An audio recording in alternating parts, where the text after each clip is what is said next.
Hi, and welcome to this information video from kitchensforyou.ie. In the last video I showed you how to attach the hinges and the plates to your door before fixing them to your cabinets. In this video I'm going to show you the door is actually fixed to the kitchen cabinet, and I'm going to show you the different adjustments you can make on the hinge in order to level up and straighten up your doors. So if we have a little look here, as we can see, we've got the hinge here fixed to the door, and then that's the hinge, all the hinge there. And on the hinge you've got two adjustment screws here.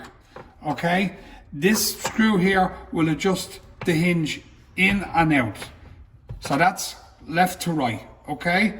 And you can just, there's not lots of adjustment on them, but there should be ample adjustment for you to be able to make the proper adjustment that you want. So that's your left to right as you'd be looking at the door. This screw here moves the hinge in and out. So you're pushing the door off the frame or bringing it in closer to the frame. So if we look at this here, the door has moved out, and now we're going to move the door back in. And then you've got the plate here in the background that the hinge is connected to. And if you look closely down at the bottom here, there's a small screw down here that will move the plate up and down to give you some adjustment that way. So if I move this, now you see the plate moving up and down? So you've got a bit of adjustment there.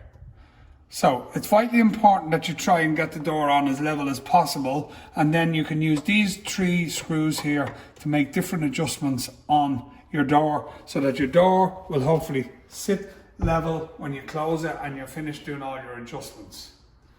Watch out for the next video where I'm going to show you the different elements you need for a corner press.